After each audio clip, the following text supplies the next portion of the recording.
ANOVA को समझा, ठीक है। वन वे एनोवा को हम डायरेक्ट मेथड से किस तरह से कर सकते हैं और उसको शॉर्टकट मेथड या कोडिंग यूज करते हुए हम लोग किस तरह से वन वे एनोवा निकाल सकते हैं, वन वे एनोवा एनालिसिस हम लोग कर सकते हैं। तो जो लास्ट हमने जो एग्जांपल लिया था वो ये था, दो एग्जांपल हमने लिए थे। एक एग्जांपल को हमने डायरेक्ट मेथड से सॉल्व किया, ठीक है, जिसमें 4 शॉप फ्लोर्स आपको दे रखे थे और उन सब पर अलग अलग तरह के इंसेंटिव प्लान्स यूज हो रहे थे और उन इंसेंटिव प्लान से उनकी प्रोडक्टिविटी में कोई डिफरेंस आ रहा है या नहीं आ रहा, उससे जांचने के लिए हमने एनोवा लगाया था, वन वे एनोवा। जब भी हम वन वे या वन साइड या एक ही एंगल से जब हम एनालाइज कर रहे होते हैं तो उसको हम वन वे एनोवा बोलते हैं। और ये अपना सेकंड एग्जांपल था जो हमने किया था कोडिंग यूज करते हुए। ये वैल्यूज थी 4, आपको जो है 4 टाइप के ट्रीटमेंट्स थे या 4 टाइप के फर्टिलाइजर्स यूं कह लीजिए यूज किए हुए थे, ए बी सी और डी, जो आप यहाँ सामने देख रहे हैं। और 5 अलग अलग प्लॉट्स हमने उन पर उनको आजमाया, ठीक है। फर्टिलाइजर ए को इन 5 प्लॉट्स पर आजमाया, बी को, सी को और डी को। तो उनसे उनकी जो उपज में जो मतलब कह लीजिए कि जो इम्प्रूवमेंट हुआ वो आपके सामने है। तो क्या हम ये मान सकते हैं कि ये जो चारों फर्टिलाइजर्स हैं वो एक दूसरे से सिग्निफिकेंटली डिफर है, यानी कि इन जो फर्टिलाइजर ए है वो फर्टिलाइजर बी के मुकाबले ज्यादा अच्छा है या बुरा है, ठीक है। तो क्या इनसे, इन फर्टिलाइजर्स की वजह से, इन फर्टिलाइजर्स को यूज करने की वजह से आपकी प्रोडक्टिविटी में डिफरेंट कोई चेंज आ रहा है या नहीं आ रहा, स्टैटिस्टिकली सिग्निफिकेंट चेंज आ रहा है या नहीं, ठीक है। तो ये वन वे एनोवा जब हम सिर्फ एक एंगल ले रहे हैं। अगर मैं साथ साथ इन प्लॉट्स को भी ले लूं कि क्या इन प्लॉट्स में ही तो कोई डिफरेंस नहीं है, प्लॉट 1 ज्यादा प्रोडक्टिविटी दे रहा है, प्लॉट 2 सेकंड ज्यादा दे रहा हो या प्लॉट 3 ज्यादा दे रहा हो, ऐसा तो कुछ नहीं है। तो अगर मैं साथ साथ उसको भी चेक करूंगा तो ये 2 वे एनोवा बन जाएगा। अब इस वन वे एनोवा को हम अगर चाहें तो एक्सेल पर एक क्लिक में कर सकते हैं, ठीक है। तो साथ साथ हम इसको भी समझ लेते हैं कि अब यही क्वेश्चन अगर मान लीजिए मुझे एक्सेल पर करना हो वन वे एनोवा तो कैसे किया जाएगा, तो उसको जरा देख लेते हैं। ये एक्सेल सीट और ये क्वेश्चन जो है वो मैंने पहले ही इसमें लिख दिया है, सेम वही क्वेश्चन है जो आपको अभी मैंने लास्ट टाइम मैंने करवाया था, ठीक है। और यह पीछे शीट पर आप लिखा हुआ देख रहे हैं, सेम वही क्वेश्चन है कि ये 4 प्लॉट्स आपके पास हैं, सॉरी 4 तरह के ट्रीटमेंट आपके पास हैं या फर्टिलाइजर्स आपके पास है और इनको 5-5 प्लॉट्स पर आपने आजमाया है। पहले प्लॉट्स में 21, 25, 31, 17, 26 इस तरह से। तो ये वैल्यूज हैं एज इट इज। अब इस पर हमें मान लीजिए वन वे एनोवा लगाना है तो कैसे लगाएंगे, ठीक है। तो जरा उसको देखिए, समझिए कि वन वे एनोवा हम लोग कैसे लगाएंगे। ये फिगर सब आपको साफ साफ नजर भी आ रही होगी। तो इसके लिए करना क्या है, इसके लिए आपको सिंपली वही स्टेप, सबसे पहले हम जाते हैं डेटा, ठीक है। डेटा में डेटा एनालिसिस, ठीक है, डेटा एनालिसिस। ये डेटा एनालिसिस ओपन हो गया। इसमें अब आप यहाँ देख रहे हैं एनोवा, सबसे पहले ऊपर आपको नजर आ रहा होगा ANOVA single factor. Single factor का मतलब वन वे एनोवा, ठीक है। एनोवा सिंगल फैक्टर आपको लगाना है, आपने किया ओके। अब ये आपसे इंफॉर्मेशन मांग रहा है, ये कह रहा है कि इनपुट की रेंज दो भाई, मुझे बताओ इनपुट कौन सा है, ठीक है। अब इसमें ये गलती मत कर देना, देखो प्लॉट्स 1 2 3 4 इसको मत लेना वरना इसको भी कैलकुलेट कर देगा वो। तो इनपुट है अपने ये, हम किन में डिफरेंस देखना चाह रहे हैं, एक तरह से ये फर्टिलाइजर ए बी सी और डी, ये डी की प्रोडक्टिविटी, ये सी की प्रोडक्टिविटी, ये बी की प्रोडक्टिविटी और ये ए की प्रोडक्टिविटी। तो क्या इन चारों की प्रोडक्टिविटी में जो चेंज है, ये जो डिफरेंस है वो डिफरेंस सिग्निफिकेंट है या नहीं। तो अपनी इनपुट रेंज बनती है ये वाली यहां से, ठीक है। प्लॉट वाले उसको मत ले लेना वरना तो फिर ये गड़बड़ हो जाएगी उसमें, क्योंकि 1 2 3 को भी उसके साथ फिर एक अलग कॉलम के रूप में ले लेगा। ये मैंने डाल दिया। अब ये इसको बताना पड़ता है ग्रुप्ड बाय, क्योंकि देखो जरूरी नहीं कि प्रेजेंटेशन ऐसे लिखी जाए। एक मिनट में पहले इसको बंद कर देता हूँ, ठीक है, दोबारा आएंगे। ये मैंने ट्रीटमेंट लिखा ए बी सी डी, ठीक है। तो अभी हम कॉलम वाइज एनालिसिस कर रहे हैं। मैं कहूँ कि भाई इसको ट्रीटमेंट को छोड़ो, सिर्फ प्लॉट्स का देखो, तो 1 2 3 4, तो ये एनालिसिस कौन सा हो जाएगा, रो वाइज एनालिसिस हो जाएगा, अभी मैं कर रहा हूँ कॉलम वाइज, ये हो जाएगा रो वाइज, और रो और कॉलम दोनों को एक साथ करना है, उसी को टू वे एनोवा कहते हैं, जिसको हम आज अभी पढ़ेंगे। और इस ट्रीटमेंट वाले इसको भी मैं ऐसे भी तो लिख सकता था, यहाँ लिखता ABCD, यहाँ लिखता फिर 21 25 31 17, इस रो के कॉलम, कॉलम के रो बनाकर, तो ऐसे भी तो हो सकता है। तो ये इसको जरूर बताना है, ठीक से बताना है कि आपका जो डेटा है वो अब रो वाइज लिखा हुआ है या कॉलम वाइज लिखा हुआ है, आपको एनालिसिस किस तरह से करना है। तो सिंगल फैक्टर आप गए, ठीक है, डेटा में डेटा एनालिसिस, उसमें सबसे पहले आपने देखा एनोवा सिंगल फैक्टर, और इसमें आपने किया ओके। और अब आपने इनपुट रेंज, जैसा कि मैंने बताया, ए से आपने यहाँ शुरू किया और ये यहाँ तक आ गई, ठीक है। अब इसको बताना है ग्रुप बाय ग्रुप, किसके हिसाब से होना है। अब भाई हमारे तो कॉलम है ABCD, हम 4 कॉलम में डिफरेंस देख रहे हैं, अगर हम ऐसे देख रहे होते तो ये रो वाइज हो जाता है। तो ग्रुप बाय कॉलम, कॉलम पर टिक कर दिया।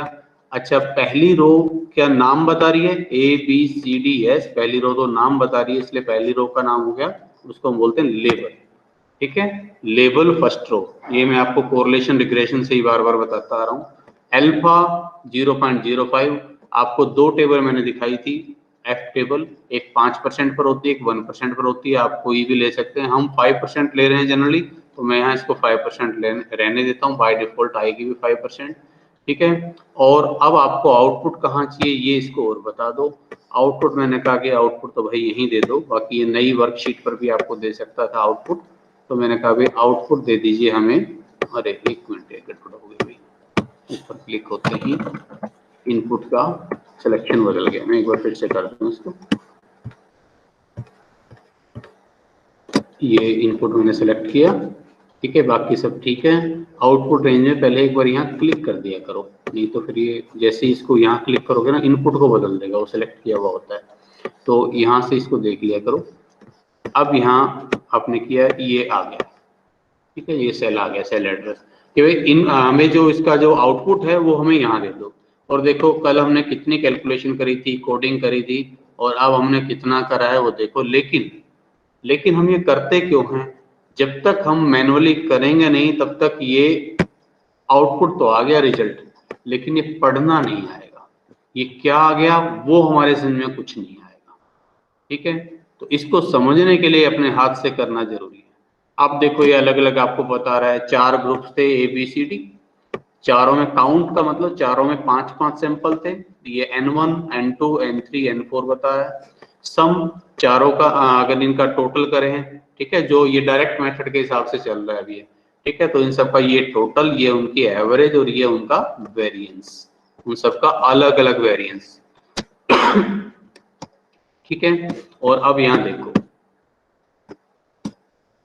यहाँ आप देखो, थोड़ा सा मैं इसको जूम को थोड़ा सा जूम आउट कर देता हूँ। हाँ जी, यहाँ देखो सोर्सेज ऑफ वेरिएशन, ये आपकी एनोवा टेबल बनी हुई है भाई वैसी, सोर्सेज ऑफ वेरिएशन और between group, with in group, हम विद इन सैंपल और विद इन सैंपल और बिटवीन सैंपल बोल देते हैं, ये बिटवीन ग्रुप और विद इन ग्रुप बोल रहा है, कोई फर्क नहीं पड़ रहा है इसमें। अब जरा आप देखो ध्यान से, कल जो हमने किया था, ठीक है, मैंने अब इसको यहाँ इससे सॉफ्टवेयर से किया है, एक बार कल वाले से मिलवा देता हूँ, कहीं आप भूल गए हो तो मैं दिखा देता हूँ। इसका जो टेबल बन रही थी अपनी, हमने लास्ट से में बनाई थी, ये सब कैलकुलेशन करके, और ये पहले देख लेना इसका मैनुअली वर्क हमने कैसे किया था सारा, ठीक है। और ये मैं कलर इसका अलग सेलेक्ट कर लेता हूँ। अब जरा देखो between sample SSB, sum of square between, ये 645 आ रहा था हमारा, विद इन सैंपल SSW, ये आ रहा था अपना 414, और टोटल आ रहा था 1059। एक बार मिला लें, क्या सेम आ रहा है, बिटवीन 645, विद इन 414 और टोटल 1059, सेम है, बिल्कुल सेम। डिग्री ऑफ फ्रीडम को देखिए, डिग्री ऑफ फ्रीडम जो है बिटवीन सैंपल के लिए आ रही है K-1, यानी कि 4-1 यानी कि 3, और विद इन सैंपल में आ रही है कैपिटल N-K, ठीक है, 20-4 यानी कि ये आ रही है 16, ठीक है। आप जरा देखो यहाँ पर भी वही 3 और 16 आ रही है, टोटल 19 आ रही थी, सेम मिलेगा सब कुछ एज इट इज, ठीक है। मीन सम ऑफ स्क्वायर 645 को 3 से डिवाइड किया 215 और ये 25.875, ये देखिए 215 और 25.875। फिर एफ वैल्यू देखिए, ठीक है। एफ वैल्यू अपनी कितनी आ रही थी जरा, एफ वैल्यू आ रही थी 8.309, इसको इससे डिवाइड कर दिया था हमने बिटवीन को विद इन से, तो 8.309, ठीक है। और क्रिटिकल वैल्यू थी 3.20, जरा मिलाएं, ये 8.309 और क्रिटिकल वैल्यू 3.238, अपनी कितनी आ रही थी 3.20, थोड़ा सा अप्रोक्सीमेशन का कहीं फर्क होगा इसमें, ठीक है। इसमें सॉफ्टवेयर ने कैलकुलेट करके वहां हमने जो टेबल हमें दे रखी थी उसको लिया, ठीक है। और ये पी वैल्यू कि सिग्निफिकेंट है या नहीं है, ठीक है। तो पी वैल्यू हम तो वैसे हम क्या करते हैं, हम इसको इससे कंपेयर करते हैं। कंप्यूटेड वैल्यू इज, क्या लिखी थी कल हमने interpretation, computed value of F is more than table value, ठीक है, at 5% level, so difference is significant और नल हाइपोथेसिस रिजेक्ट हो गई थी। इसका मतलब भाई ये जो चारों जो है तरह के फर्टिलाइजर्स यूज हुए हैं ना, इनसे प्रोडक्टिविटी में सिग्निफिकेंट डिफरेंस आ रहा है, ठीक है। तो नल हाइपोथेसिस रिजेक्ट हो रही थी, और उसको मैंने आपको जब ये हाइपोथेसिस में बार बार मैं सिखाता आ रहा हूँ आपको, पी वैल्यू से भी देखा जाता है। जब पी वैल्यू 0.05 से कम होती है तो नल हाइपोथेसिस रिजेक्ट हो जाती है।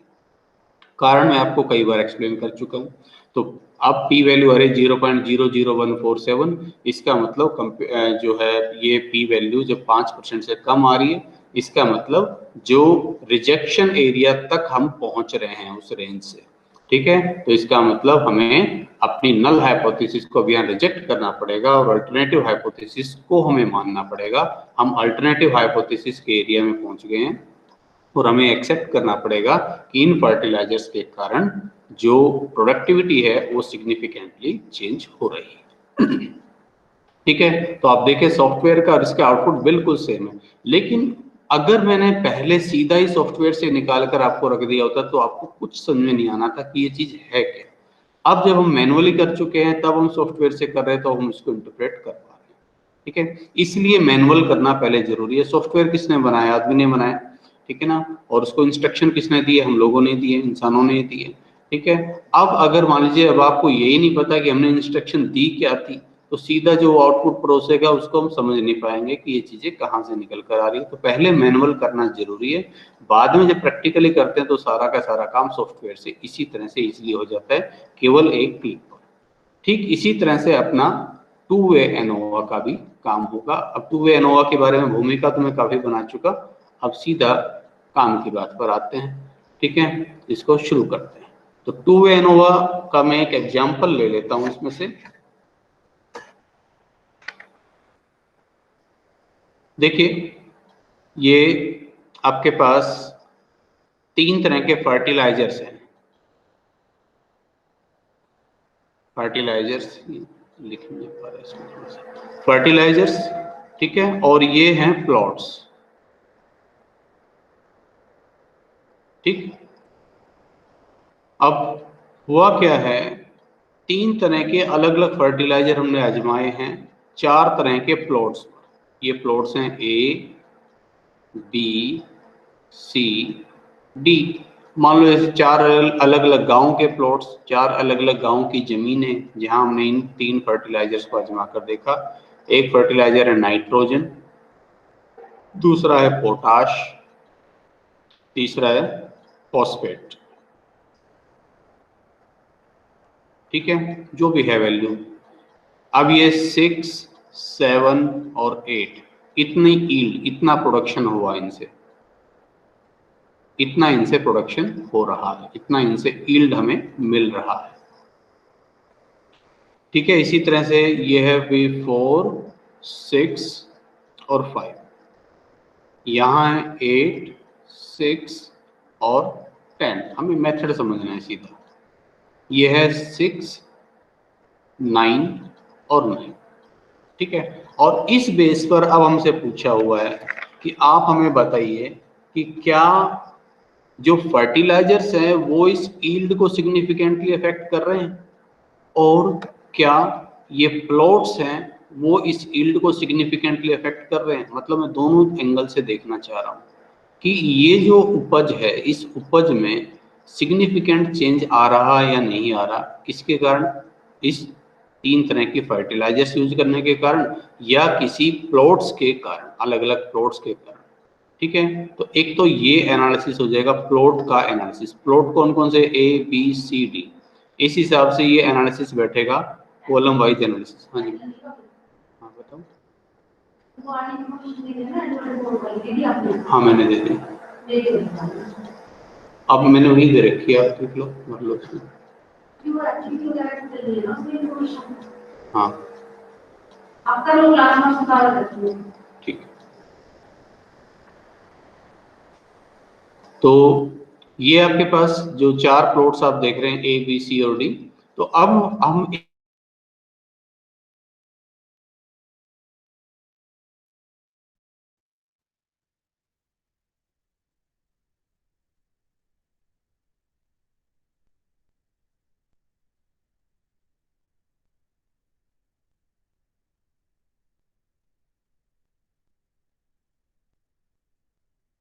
ठीक है, और एक हम ये जो फर्टिलाइजर्स, इन फर्टिलाइजर्स को भी देखना चाह रहे हैं, इन तीनों फर्टिलाइजर्स के कारण कोई डिफरेंस आ रहा है कि नहीं आ रहा।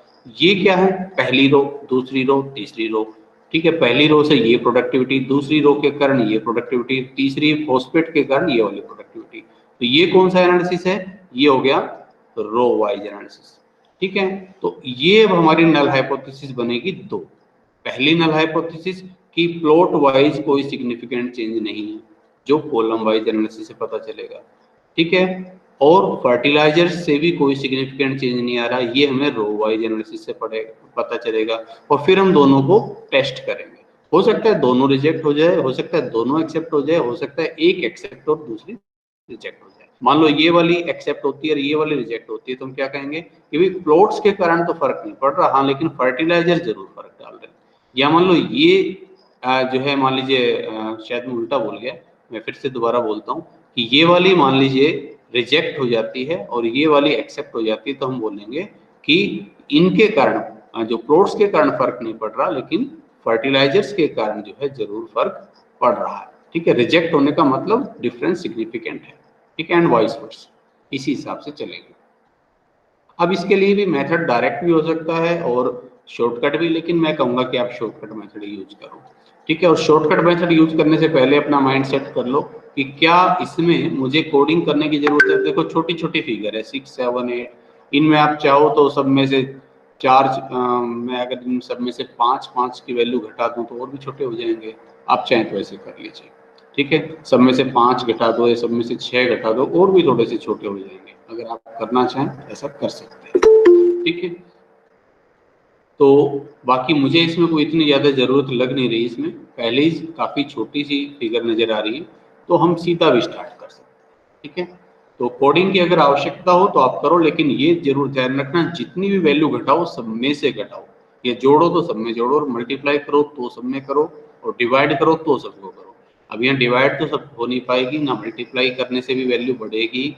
आप घटा सकते हैं, आप इन सब में से, मैं कह रहा हूँ सबसे छोटी वैल्यू 6 या फिर माइनस में आएगी, तो 6 या 5 आप सब में से घटा सकते हैं, ये वैल्यू और छोटी हो जाएगी। ठीक है, तो मैं सीधा इसमें स्टेप वाइज शुरू कर देता हूँ। स्टेप 1, सबसे पहला स्टेप होगा आपका वही नल हाइपोथेसिस। और देखो थोड़ा ही चेंज आएगा, इसलिए इसमें इसको ध्यान से समझ लेना। नल हाइपोथेसिस, ठीक है, H0, तो हम लेंगे let we take the null hypothesis that, ठीक है, that yield is not affecting significantly. आज थोड़ी नेट की स्पीड का फर्क है, इसलिए मैं जो लिख रहा हूँ साथ साथ आपको दिख नहीं पा रहा होगा।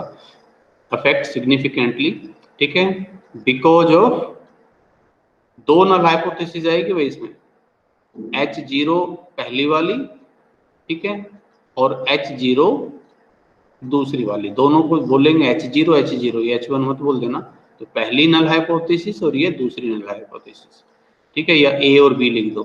तो that there is no yield is not affecting significantly because of plots, और प्लॉट्स हैं 1 2 3 4 प्लॉट्स। तो ये कौन सा एनालिसिस है, यहाँ लिखा करो फिर column wise analysis, column wise analysis. और फिर हम लिखेंगे that yield is not affecting significantly because of fertilizers,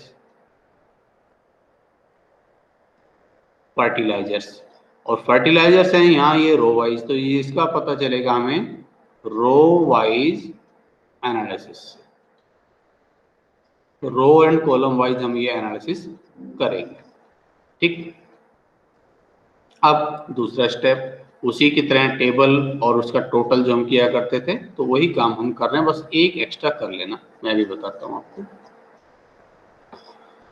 तो यहाँ आपने वैल्यूज रखी जो अपने पास है, जैसे मैं इनको नाम दे देता हूँ x1 x2 x3 x4, ये 4 प्लॉट्स हैं अपने पास, और इनकी जो प्रोडक्टिविटी है वो कितनी है, नाइट्रोजन शॉर्ट में लिख देता हूँ, फॉस्फेट और नाइट्रोजन, पोटाश एंड फॉस्फेट। ठीक है, ये है भाई 6 7 8, फिर है 4 6 5,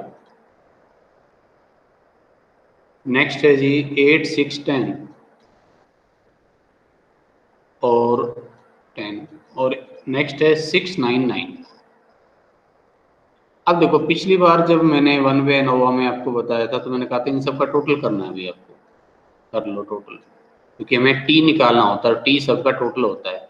ठीक है, करेक्शन फैक्टर के लिए 8 और 7 15, 15 और 6 21 21, ऐसे ही सिग्मा ऑफ x2 11 और 4 15 हो जाएगा, ये x3 इज इक्वल टू हो जाएगा 8 + 6 14 और 10 24, और सिग्मा ऑफ x4 ये 9 + 6 9 + 9 18 + 6 24 हो जाएगा ये भी। ठीक है, बस आप एक काम और एक्स्ट्रा कर लेना इसमें, वहां तुमने ये करके सीधा इसका स्क्वायर कर दिया था ना, हम ये करेंगे, लेकिन यहाँ क्योंकि रो और कॉलम दोनों वाइज हमें एनालिसिस करना है, तो ये तो हो गया कॉलम्स का टोटल, तो आप रो का टोटल और कर लेना। ठीक है, तो अब यहाँ आप लिख दो, इसको लिख सकते हैं रो वाइज टोटल, रो टोटल लिख दो, रो टोटल, रोज का टोटल 6 + 4 + 8 + 6, 8 और 6 14 और 4 18 और 6 24 हो जाएगा। ठीक है, इसी तरह से 7 + 6 कितना हो जाएगा 13, 13 + 6 19, 19 + 9 28, ऐसे आगे बढ़ो 8 + 5 13, 13 + 10 23, 23 + 9 कितना हो जाएगा 32। और देखो अब मैं चाहे इनको यूं करके टोटल करूं, चाहे यूं कर, टोटल तो सेम आना चाहिए ना, तो ये टी वैल्यू आएगी दोनों तरफ से सेम, ये क्रॉस चेक भी कर लेना। 8 4 12 और 2 14, 3 2 5 2 7 और 1 8 84, यहाँ से अगर करें तो 2 5 और 1 6, 6 और 4 10, 10 और 4 14, ठीक है, 2 और 1 3 2 5 2 7 और 1 8, दोनों तरफ से सेम है, बस ये इतना सा काम एक्स्ट्रा है यहाँ। और फिर इनका स्क्वायर कर दो, x1 square, x2 square, x3 square, x4 square. x1 square 6 का स्क्वायर 36, 7 का स्क्वायर 49 और 8 का square 64। Sigma of x1 square is equal to, ये कितना हो जाएगा भाई 149। इसी तरह से नेक्स्ट है, आप देखो 4 का स्क्वायर 16, 6 का स्क्वायर 36, 5 का स्क्वायर 25, तो ये टोटल कितना आता है, sigma of x2 square is equal to, total देख लें 6 और 5 11, 11 और 6 17, 3 2 5 6 और 1 7 77। ठीक है जी, इसी तरह से x3 स्क्वायर, 8 का स्क्वायर 64, 6 का स्क्वायर 36, 10 का स्क्वायर 100, और इसका टोटल करें, summation of x3 square is equal to 200। ठीक है, ये 100 और ये 100 हो गया। इसी तरह से 6 का स्क्वायर 36, 9 का स्क्वायर 81 और फिर से 9 का स्क्वायर 81। तो sigma of x4 square is equal to, ये कितना हो जाएगा 6 7 और 1 8, 8 8 16 और 3 19, 198। ठीक है जी, ये आपका स्टेप 2 हो गया। स्टेप 2 में आपको ये टेबल बना लेनी है। ठीक है, स्टेप 2। ठीक, फिर इसके बाद आपको क्या करना है, टी वैल्यू निकाल लो अपनी, स्टेप 3। इसमें आप क्या करो, करेक्शन फैक्टर निकाल लीजिए, करेक्शन फैक्टर्स। तो पहले तो टी निकालो। ठीक है, टी कितना है, टी का मतलब ग्रांड टोटल, टी तो हमने निकाल ही रखा है वैसे, टी है 84 अपना। ठीक है, साथ साथ एक दो चीजें और भी संभाल लो, नंबर ऑफ रोज, रोज को डिनोट करेंगे हम स्मॉल आर से, वहां हम नंबर ऑफ सैंपल्स को के लिख रहे थे वन वे एनोवा में। अब यहाँ रोज कॉलम है तो हम number of row, number of column ऐसे लिखेंगे। तो रोज है अपनी 3, नंबर ऑफ कॉलम्स यानी कि सी हैं 4, 4 कॉलम है 3 रो हैं। ठीक है, पहले सैंपल में कितनी आइटम है, यहाँ देखो ये सब में बराबर बराबर है, बाकी ऐसे कोई कंडीशन नहीं कि सभी में बराबर हो, अलग अलग भी हो सकते हैं, इसमें 3 इसमें 4 इसमें 2 ऐसे भी हो सकती है, बाकी यहाँ तो सब बराबर है।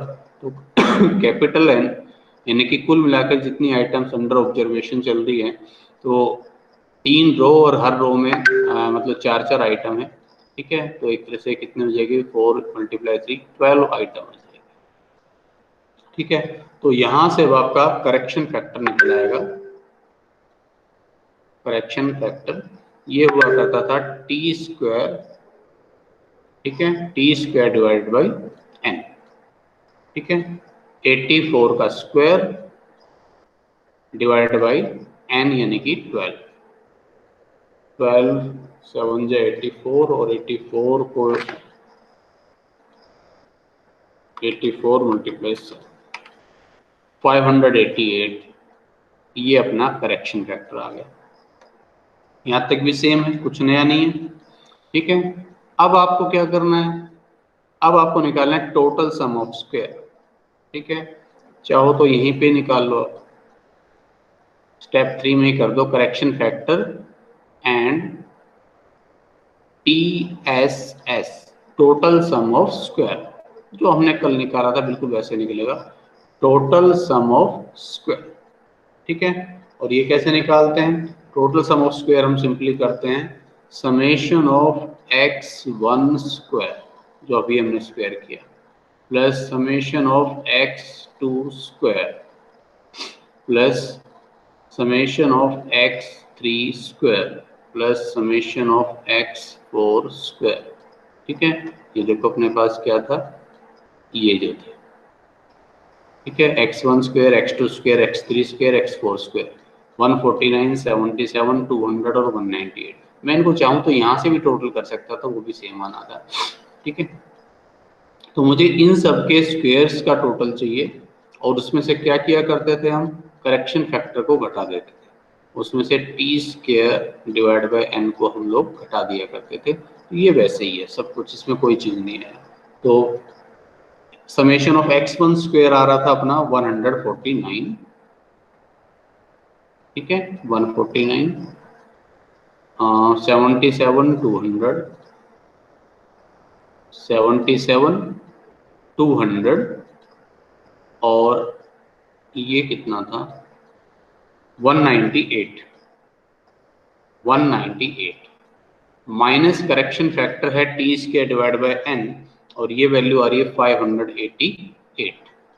तो टोटल सम ऑफ स्क्वायर अपना हो जाएगा, इसमें से जब हम इसको लेस करेंगे तो 18 आता है हमारा टोटल सम ऑफ स्क्वायर। ठीक है जी, नहीं सॉरी 18 नहीं, कैलकुलेशन गलत है, मैंने इसमें से एज इट इज ले ली। टोटल करके देखो एक बार, 149 करते हैं एक बार अपने आप से, 149 प्लस 77 प्लस 200 प्लस 198, ठीक है, 624 माइनस 588 इट कम्स 36, ये गलत है। 36 हो गया अपना टोटल सम ऑफ स्क्वायर। ठीक, अब उसके बाद हम क्या किया करते थे, कल वाले से अगर मैं जोड़ूं तो हम करते थे सम ऑफ स्क्वायर बिटवीन सैंपल। ठीक है, और उसके लिए हमने क्या किया था, सिग्मा ऑफ x1, ठीक है, का whole square divided by n1। n1 का मतलब क्या था कि पहले सैंपल की जो आइटम्स है उसका जो टोटल किया है उसका स्क्वायर कर दो भाई, और पहले सैंपल में जितनी नंबर है उससे डिवाइड कर दो। ऐसे ही x2 square divide bye n2, x3 square ऐसे किया था, और माइनस करेक्शन फैक्टर। ठीक है, अब यहाँ अपने पास है रो और कॉलम, तो बस सम ऑफ स्क्वायर बिटवीन सैंपल निकाला था और फिर टोटल में से बिटवीन को घटा के विद इन आ गया था। यहाँ हम क्या करेंगे, यहाँ हम अब निकालेंगे sum of square between column, sum of square between row, और जब उन दोनों को लेस कर देंगे तो जो डिफरेंस बचेगा वो रेसिडुअल्स आ जाएगा। बस ये एक स्टेप एक्स्ट्रा बढ़ेगा। तो अब अपना नेक्स्ट स्टेप ये कौन सा होना चाहिए, स्टेप 4। स्टेप 4, ठीक है, और इसको हम बोलेंगे, चाहे रो का निकाल लो चाहे कॉलम को, आपकी इच्छा है। तो sum of square between column, ठीक है, कॉलम के लिए निकाल लो S S C, sum of square between column S S C. ठीक है, तो क्या करोगे भाई, कॉलम वाइज टोटल, मतलब सिंबॉलिक के लिए लिखो तो सिग्मा ऑफ एक्स C1, पहले वाले कॉलम में जो x है, ठीक है, उसका टोटल डिवाइड करो किससे, NC1 कि पहले कॉलम में जितनी नंबर ऑफ आइटम है। ठीक है, इसका करना है स्क्वायर। ऐसे ही सिग्मा ऑफ XC2 का, सॉरी, का होल स्क्वायर, ठीक है, और डिवाइड बाय NC2। ठीक है, इसी तरह से सिग्मा ऑफ x, कौन सा कॉलम, चार कॉलम अपने XC3, ठीक है, उसका स्क्वायर करना है आपको, डिवाइड बाय NC3, और इसी तरह से चौथे का आ जाएगा। ठीक है, तो मैं लिख दूं इसको सीधा, अब जरा देखो, पहले कॉलम का टोटल एक बार देख लो, फिर पता चल जाएगा, टेबल से पता चल जाएगा। पहले कॉलम, ये है ना कॉलम, कॉलम इसी को बोलेंगे। पहले कॉलम का टोटल ये 21। अच्छा, एक कॉलम में कितनी आइटम, 1 2 3। दूसरे कॉलम का टोटल 15, कॉलम में कितनी आइटम, 1 2 3। तीसरे कॉलम में 1 2 3, और चौथे में 1 2 3। तो सभी में आइटम्स तो 3 3 ही है, टोटल अलग अलग है। पहले कॉलम का टोटल अपना आ रहा था 21, तो मैं कर रहा हूँ 21 का स्क्वायर डिवाइडेड बाई 3। ऐसे ही दूसरे कॉलम का टोटल अपना आ रहा था 15, 15 का स्क्वायर डिवाइड बाई 3। फिर तीसरा कॉलम अपना आ रहा था 24, 24 का स्क्वायर डिवाइड बाई 3। ठीक है, और 24 नेक्स्ट का स्क्वायर डिवाइड बाई 3, और माइनस क्या करते हैं, करेक्शन फैक्टर। ठीक है, माइनस करेक्शन फैक्टर करते हैं, तो माइनस हो जाएगा T square divide by N. ठीक है, तो T square divide by N की वैल्यू अपनी कितनी आई थी, करेक्शन फैक्टर तुमने निकाला हुआ है ना, -588 का, 588। ये इसको सोल्व करें, 21 का स्क्वायर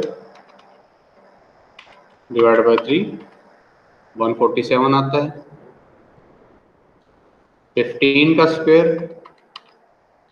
डिवाइड बाई 3 75 आता है। 21 का स्क्वायर डिवाइड 3 147 आता है।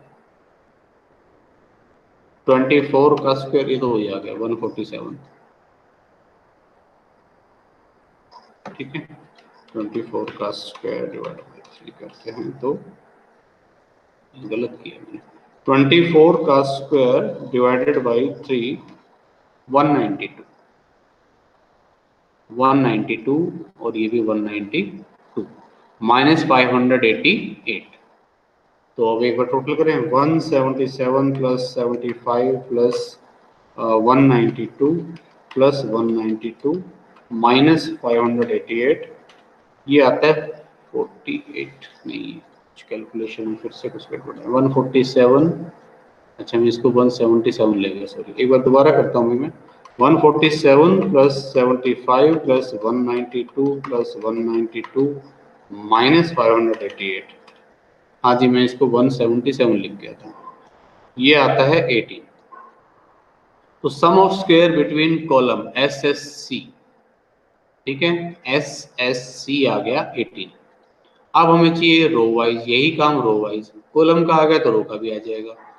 स्टेप कौन सा था अपना, चौथा था, तो स्टेप हो जाएगा 4, स्टेप 5 हो जाएगा ये। सम ऑफ स्क्वायर बिटवीन रोज, अब रो वाइज चलो, ठीक है, कैसे करेंगे, एस एस आर, ठीक है, सिंबॉलिकली लिखना हो तो समेशन एक्स, ठीक है, अब कौन सा एक्स, पहली वाली रो का divide by N R one, पहले ही रो में जितनी आइटम है उसका स्क्वायर, इसी तरह से आगे 2 3 4 चलते रहेंगे, ठीक है, और माइनस करेक्शन फैक्टर। अब देखो मैं आपको टेबल में समझाता हूँ, ये रही तुम्हारी पहली रो, ठीक है, ये है पहली रो। अब पहली रो का टोटल ये है, पहली रो में आइटम कितनी है, 1 2 3 4, दूसरी रो का टोटल 28 आइटम कितनी है, 4, और तीसरी का 32 आइटम कितनी है, 4, तो 24 28 और 32 और डिवाइड बाई 4, तो ऐसे सार हो जाएगा, मैं बोला था 24 का स्क्वायर, ठीक है, डिवाइड बाई 4, 28 का स्क्वायर डिवाइड बाई 4 और 32 का स्क्वायर डिवाइड बाई 4 माइनस 588। चलिए इसको कर देते हैं अभी, 24 का स्क्वायर डिवाइडेड बाई 4, ये आता है 144, ठीक है, 28 का स्क्वायर डिवाइडेड बाई 4, ये आता है 196, और 32 का स्क्वायर डिवाइडेड बाई 4, ये आता है 256 माइनस 588, तो 144 प्लस 196 प्लस 256 माइनस 588, ये आता है only 8। Sum of square between rows, ये आता है 8, ठीक है, बस हमें वहां तो सम ऑफ स्क्वायर बिटवीन निकालना था सिर्फ टोटल के बाद, यहाँ रो और कॉलम निकाला, बस इतना फर्क अपने पास पड़ा। बाकी हम क्या करते थे, वो जो डिफरेंस होता था उसको बिटवीन सैंपल बोलते थे, इसको हम बोलेंगे, ये नेक्स्ट स्टेप अपना हो जाएगा, स्टेप कौन सा, 6 हो जाएगा, सम ऑफ स्क्वायर रेजिडुअल्स, ठीक है, इसको एस एस ई बोलेंगे, बल्कि एस एस ई, ठीक है, पूरा लिख लेना इसका नाम, सम of squares residuals, RESIDUALS residuals, ठीक है, तो इसके लिए क्या करना है, TSS जो SSE निकालना है हमें, ठीक है, इसको एरर या रेजिडुअल्स मतलब जो बच गया, टोटल सम ऑफ स्क्वायर में से रो वाइज इतना हो गया, कॉलम वाइज इतना हो गया, बाकी जो बच गया वो एरर, ठीक है, या डिफरेंस या रेजिडुअल्स। तो टोटल सम ऑफ स्क्वायर में से सम ऑफ स्क्वायर बिटवीन कॉलम घटा दो, सम ऑफ स्क्वायर बिटवीन रो घटा दीजिए, तो टोटल सम ऑफ स्क्वायर कितना आ रहा था अपना, टोटल तो 36 था, माइनस कॉलम का 18 आ रहा था और रो का आ रहा है 8, तो डिफरेंस कितना हो जाएगा, ये 10, ये हो जाएगा आपका सम ऑफ स्क्वायर एरर। ठीक है, रेसिडुअल्स की। और बस अब बनेगी एनोवा टेबल। ठीक है, थोड़े से चेंज के साथ अब एनोवा टेबल बनेगी वैसे ही जैसे बना करती है। तो prepare ANOVA table, ANOVA table. ठीक है, और यहाँ वही तरीका, सोर्सेज ऑफ वेरिएशन। ठीक है, total sum of square, total square. ठीक है, ये हो जाएगा आपका डिग्री ऑफ फ्रीडम, फिर mean sum of square, mean sum of square. उसके बाद हम निकाला करते थे एफ रेशियो। ठीक है, और फिर टेबल वैल्यू निकाल सकते थे आगे। ठीक है, तो अपना मीन सम ऑफ स्क्वायर में सबसे पहले सम ऑफ स्क्वायर बिटवीन कॉलम कितना आ रहा है भाई, ये सम ऑफ स्क्वायर बिटवीन कॉलम आ रहा है अपना 18।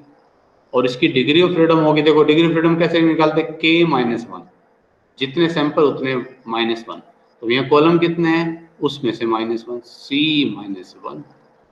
कॉलम कितने थे, चार, चार माइनस एक यानी कि 3। मीन सम ऑफ स्क्वायर हो जाएगा 18 डिवाइड बाय 3 यानी कि 6। ठीक है, S S R row wise ये आ रहा है 8। ठीक है, और ये हो जाएगा कितना, r माइनस वन। ठीक है, r माइनस वन, जितनी रोज हैं r माइनस वन। रोज है अपनी 3, तो 3 माइनस वन यानी कि 2। ठीक है, तो इसका जो मीन सम ऑफ स्क्वायर हुआ है वो हो जाएगा 8 डिवाइड बाय 2 यानी कि 4। ठीक है, और फिर हमें चाहिए एरर, एसएससी रेसिडुअल्स या एरर जिसको हम बोलते हैं। ठीक है, एस एस ई जिसको हम रेसिडुअल्स बोलते हैं। यहाँ ध्यान रखना दो हाइपोथेसिस है इसलिए दो एफ रेशो बनेंगे। तो एस एस ई ये आ रही थी अपनी 10 और इसकी डिग्री ऑफ फ्रीडम होती है r minus one, r minus one multiply c minus one.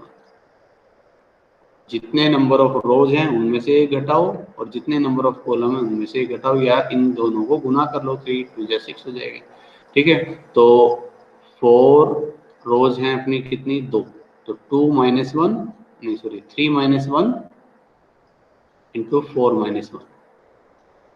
ठीक है, 3 माइनस वन ये हो जाएगा 2 और 4 माइनस वन ये हो जाएगा 3 यानी कि 3 2 जा 6। ये यानी कि डिग्री ऑफ फ्रीडम है। अब यहाँ से करो, इसका मीन सम ऑफ स्क्वायर हो जाएगा 10 डिवाइड बाय 6। 10 डिवाइड बाय 6 करोगे तो ये आ जाएगा 1.667। और अब ध्यान से देखो एफ रेशियो कैसे निकलेगा। वहां तो हम जो अपना जो बिटवीन वाला था उसको विद इन वाले से डिवाइड किया करते थे, है ना। यहाँ क्या करना है, यहाँ आपको जो कॉलम वाला है उसको भी एरर से डिवाइड करना है, रो वाला है उसको भी एरर से। कॉलम वाले को एरर से डिवाइड करोगे तो ये कॉलम वाइज एनालिसिस का एफ रेशियो आ जाएगा, और रो वाले के उसको जब डिवाइड करोगे इससे एसएसई से तो ये रो वाले का जो है एनालिसिस आ जाएगा। ये मतलब जो मैं कहना चाह रहा हूँ, एफ रेशियो हो जाएगा, एफ रेशियो कॉलम के लिए, ठीक है, ब्रैकेट में लिख देना कॉलम, ये हो जाएगा 6 डिवाइडेड बाई 1.667। ठीक है, और इसी तरह से ये एफ रेशियो हो जाएगा रो के लिए। ठीक है, 4 डिवाइड बाई 1.667, दोनों को डिवाइड इसी से करना है, एरर वाले से। आप एक कॉलम टोटल रो और बढ़ाना चाहे टोटल की ओर बढ़ा सकते हैं। टोटल देखो कितना आ रहा है, 18 और 8 26 और 10 36, 36 ये आ रहा था। ठीक है, और ये देखो 6 और 2 8, 8 और 3 11। ठीक है, 12 माइनस 1 करोगे तो भी कितना आएगा, 11। ठीक है, कैपिटल एन माइनस वन करते थे ना, कैपिटल एन माइनस वन, ये वही 11 आएगा। ठीक है, बाकी इसकी कोई जरूरत नहीं है, आप करना चाहो कर दो वरना कोई जरूरत नहीं इसकी। तो ये अपने दो एफ रेशियो आ रहे हैं, ठीक है। इन दोनों एफ रेशियो को मैं यहाँ लिख देता हूँ। कितना कितना आता है, 6 को हम इससे डिवाइड करते हैं तो आता है ये 3.6 और ये आता है भाई 2.4, ठीक है। और अब आप इसको चेक कर लीजिए, ठीक है, अपनी टेबल से।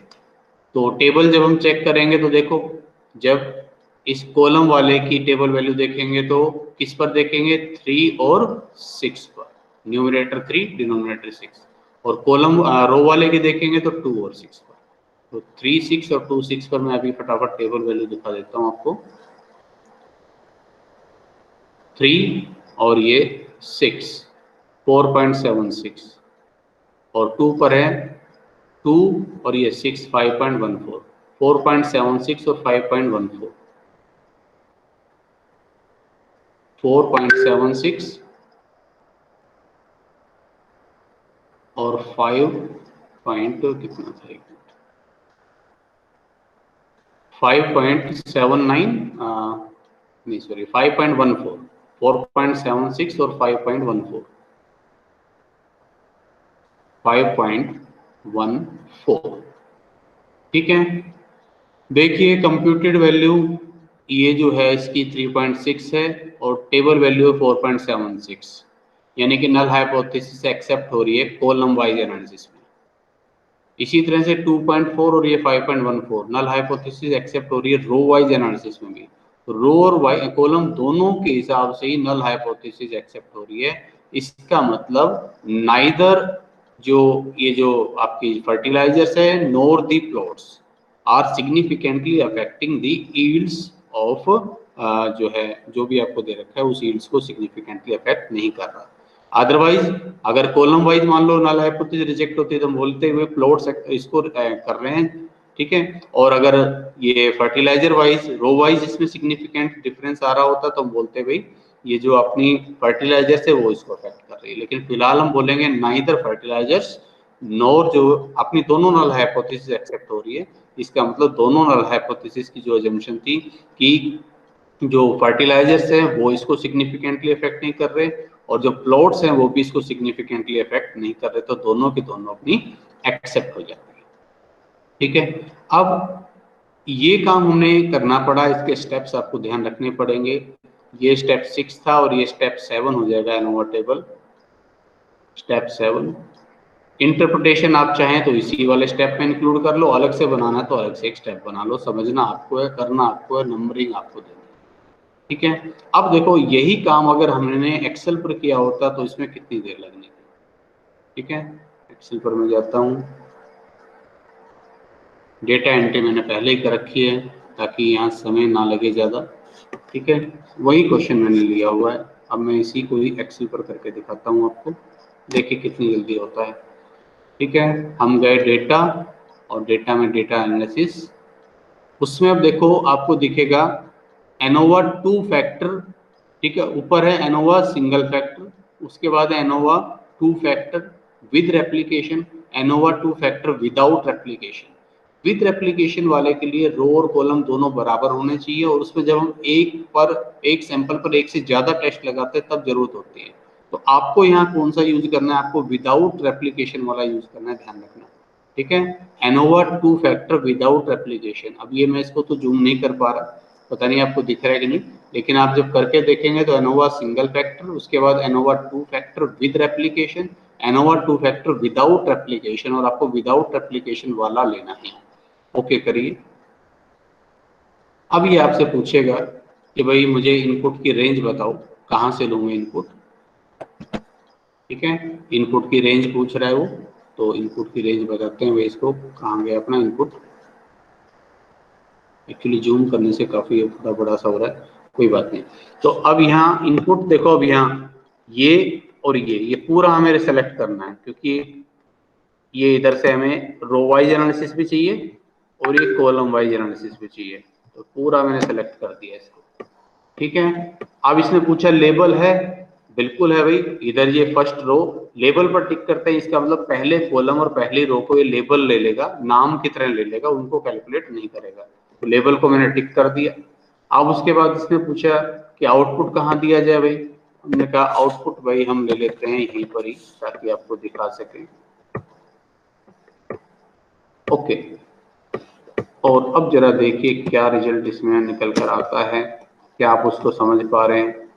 ये देखो, ये बता रहा है इसने दोनों तरफ का एनालिसिस किया है, नाइट्रोजन, पोटेशियम और फॉस्फेट, चार उसके अंदर आइटम थी, है ना, जो है हर एक रो में चार वैल्यू थी ना, उनका ये टोटल, ये उनकी एवरेज। ये डायरेक्ट मेथड से करते तो कुछ इसी ढंग से चलता हो। ठीक है, आप अब रिजल्ट पर आओ, इनोवा टेबल के रिजल्ट पर, क्या हमारे रिजल्ट और उससे रिजल्ट मैच हो रहे हैं। देखो, रो वाइज 8 आ रही थी, अपनी भी 8 है, ठीक है। ये कॉलम ये 18, एरर 10 सेम आ रहा है, degree of freedom 2 3 6, mean sum of square 4 6, और यहाँ देखो अभी रो वाइज उसका आ रहा है 2.4 और इसका 3.6। अपना कितना आ रहा है, अपना भी इतना ही आ रहा है 2.4 और 3.6। ये रो और ये कॉलम, उस वाले में शायद रो पहले लिख रखी है, कॉलम नीचे, इसलिए उल्टा नजर आ रहा है आपको। हाँ जी, उसमें रो ऊपर है कॉलम नीचे, बाकी बात वही है।